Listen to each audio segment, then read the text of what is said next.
అందరికీ నమస్కారం అమ్మ. ఈరోజు మనం తెలుసుకుంటున్న అంశం ఏంటంటే 8వ తరగతి తెలుగులో 2వ పాఠ్యాంశమైన మాతృభూమి అనే పాఠ్యాంశానికి సంబంధించి టోటల్ టెక్స్ట్ బుక్లో ఉన్న భాషాంశాన్ని తెలుసుకుందాం.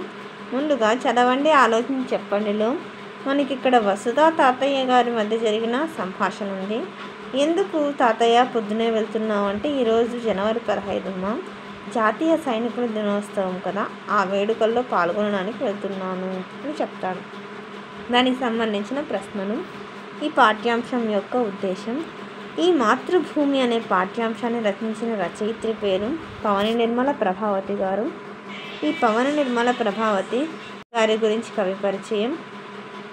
మాతృభూమి అనే పాఠ్యాంశాన్ని రాసిన పవని నిర్మల ప్రభావతి గారు ఈ పాఠ్యాంశంలో ఏముంటుందంటే, ఈ పాఠ్యాంశంలో ఒక సంపన్న కుటుంబానికి చెందిన పద్మజ వాళ్ళ కొడుకు సుధీర్, అలాగనే ఒక నిరుపేద కుటుంబీకులైన వీరయ్య చంద్రమ్మల కొడుకైన రోషయ్య చంద్రమ్మల కొడుకైన వీర. ఒకరు ఆస్తి నీకు అన్నీ ఉన్నాయి కదా, సైన్యంలో చేయాల్సిన అవసరం ఏంటంటే, వీరా కుటుంబం నిత్యం పస్తులుండే పరిస్థితి. అలాంటప్పుడు ఇక్కడుండి చావడం కంటే సైన్యంలోకి వెళ్ళి చేస్తే గౌరవం అన్నా ఉంటుంది అని వీర సైన్యంలో చేరుతాడు. చేరిన తర్వాత తన పంపించే డబ్బుతో తన తల్లిదండ్రులు ఇల్లు కట్టుకుంటారు. తన తల్లితో తోడు చదువుకుంటారు.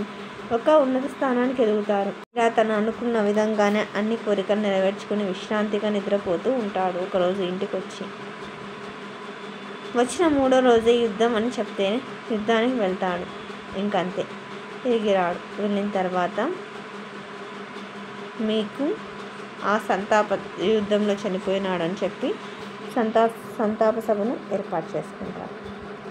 అట్లా 10 ఏళ్ళు సైన్యంలో చేరిన వీర అనేక భాషలను హిందీ, ఇంగ్లీష్, ఉర్దూ, తమిళ, కన్నడ, బెంగాలీ మొదలైన 7-8 భాషలు అనర్గళంగా మాట్లాడుతున్నాడు. ఇంటికి వచ్చిన ప్రతిసారి తమ్ముళ్లకు, చెల్లెలకు బట్టలు, బిస్కెట్లు, వాచీలు, తల్లిదండ్రులకు బట్టలు, కప్పుకోవడానికి రగ్గులు తెచ్చేవాడు. వీర ఇంటికి వచ్చిన ప్రతిసారి వాళ్ళ ఇంట్లో పండగ వాతావరణమే. ఆ డబ్బుతో వాళ్ళు ఇల్లు కట్టుకొని బాగా సుఖంగా జీవిస్తూ ఉన్నారు. ఒకరోజు ఆ కలను నెరవేర్చుకొని మంచం మీద ప్రశాంతంగా నిద్రపోతున్న వీరాకి ఇంటికి వచ్చిన 3 రోజులకే యుద్ధం అని హైకమాండ్ నుంచి టెలిగ్రామ్ వచ్చింది. యుద్ధం ప్రారంభం కాబోతుంది, వెంటనే రావాలని దిగులుగా పడిన చంద్రమ్మ వీరా ధైర్యం చెప్పాడు. తండ్రికి కన్నీళ్లతో వీడ్కోలు చెప్పాడు. నవ్వుతూ రైలు ఎక్కాడు. మరి తిరిగి రాలేదు. శ్రద్ధాంజలి సభ వీరా స్వగ్రామంలో పెట్టారు. సుధీర్, రాజారావులు వచ్చారు. అక్కడ ముఖ్య అతిథి ఎవరు? సుధీర్ తల్లి పద్మజ. ఎంతో గొప్ప ఉపన్యాసాలు ఇచ్చింది. కానీ తన కొడుకు తన కళ్ళ ముందరే ఉన్నాడనే సంతోషంతో ఉంది. కానీ ఒకవైపు వీరాచంద్రమ్మలను పొగుడుతూ వీర మాతవేం చెప్పి ఉన్నాడు. అలా ఆ రోజు స్మారక సభ అయిపోయిన తర్వాత చంద్రమ్మ, రోషయ్యలు వచ్చి వీరా ఫోటో కింద కన్నీళ్లతో కూర్చున్నారు. కానీ మనము ఇలా అనుకోకూడదు, మనందరం ఇలా అనుకుంటే దేశానికి రక్షణ ఎలా, మన 2వ బిడ్డను కూడా సైన్యంలోకి పంపిద్దాము అని వారు అలా నిద్రలోకి జారుకున్నారు. ఇది స్మారక సభ. వీరా ఫోటోను పెట్టి నిద్రలోకి జారుకున్నారు కదా తల్లిదండ్రులు. ప్రక్రియ. ఇది కథానిక. కథానిక ఈ 2 పర్యాయ పదాలుగా వాడుతున్నారు. కథానిక వ్యక్తి జీవితంలో ఒక ముఖ్య సన్నివేశాన్ని, సంఘటనల మధ్య సంభాషణని కళాత్మకంగా చిత్రీకరిస్తుంది. క్లుప్తంగా దీని లక్ష్యం చెప్పదలుచుకున్న విషయం హృదయాల పాఠకులు హత్తుకునే చేస్తుంది. పాత్రలు, నేపథ్యం, కథను, జీవిత వాస్తవికత, కథా ప్రక్రియలు ముఖ్య భాగాలు. అవగాహన, ప్రతిస్పందనకు సంబంధించిన ప్రశ్నలు. క్రింది పద్యం చదివి ప్రశ్నలకు సమాధానాలను రాయండి. పద్యం చదివినారు కదా, దీనికి సంబంధించిన ప్రశ్నలు, దీనికి సంబంధించిన జవాబులు. పద్యంలో ఎటువంటి సందేశం ఉంటుంది? దేశం అంటే మట్టి కాదని మనుషులని అప్పారావు గారు సందేశం ఇచ్చారు. త్యాగమూర్తుల ఆశయం ఏమిటి? దేశం అంటే మనుషులేనని త్యాగమూర్తుల మహాశయం. దేశం అనగా ఏమిటి? దేశం అనగా సరిహద్దులు గల భూభాగం. అందులో మనుషులు, జంతువులు, మొక్కలు మొదలైనవన్నీ ఉంటాయి. ఈ పద్యం రాసిన కవి ఎవరు? ఈ పద్యంను ఎస్టి జ్ఞానానంద కవి గారు రచించినారు. క్రింది పేరా చదవండి. 4 ప్రశ్నలను తయారు చేయండి. ఈ పేరాగ్రాఫ్ అందరు చదవండి. చదివిన తర్వాత 4 ప్రశ్నలు. బిపిన్ రావత్ ఎవరు? రావత్ ఏ రాష్ట్రంలో జన్మించారు? రావత్కు ఎప్పుడు వయసు ఎంత అయి ఉండవచ్చు? రావత్కు వచ్చిన బిరుదు ఏమిటి? ఇన్ని ప్రశ్నలకు పాఠం ఆధారంగా జవాబులు రాయండి. వ్యక్తీకరణ సృజనాత్మకతకు సంబంధించిన ప్రశ్నలకు సమాధానాలు మన ఛానల్లో ఆల్రెడీ అప్లోడ్ చేస్తున్నాను. దయచేసి సబ్స్క్రైబ్ చేసుకుని వాళ్ళని దయచేసి సబ్స్క్రైబ్ చేసుకోండి. మీరు సబ్స్క్రైబ్ చేసుకుంటే మీకు ఆ వీడియోస్ అన్నీ వస్తాయి మేడం. తర్వాత భాషాంశాలు, పదజాలం. క్రింది వాక్యాలలో గీత గీసిన పదాల అర్థాలను రాయండి. ఆ పదాలను సొంత వాక్యాలను ఉపయోగించి రాయండి. అమరులయ్యారంటే స్వర్గస్థులయ్యారు, మరణించారు. ఆంధ్ర రాష్ట్రం కోసం నిరాహార దీక్ష చేసి పొట్టి శ్రీరాములు గారు స్వర్గస్థులయ్యారు. వాస్తవం అంటే ఆప్యాయత. శిష్యులపై సద్గురువులు ఆప్యాయత చూపుతారు. వీడ్కోలు అంటే విడుదల, విడుచుట. పదవీ విరమణ పొందిన మా మాస్టర్కి సన్మానం చేసి వీడ్కోలు తెలిపాము. గిర్రున అంటే గుండ్రంగా. కొంతమంది గుండ్రంగా తిరుగుతారు. కింద గీత గీసిన పదాలకు నానార్థాలను రాయండి. తల్లి అంటే జనని మొదటిది. ఆశ అంటే కోరిక, దిక్కు.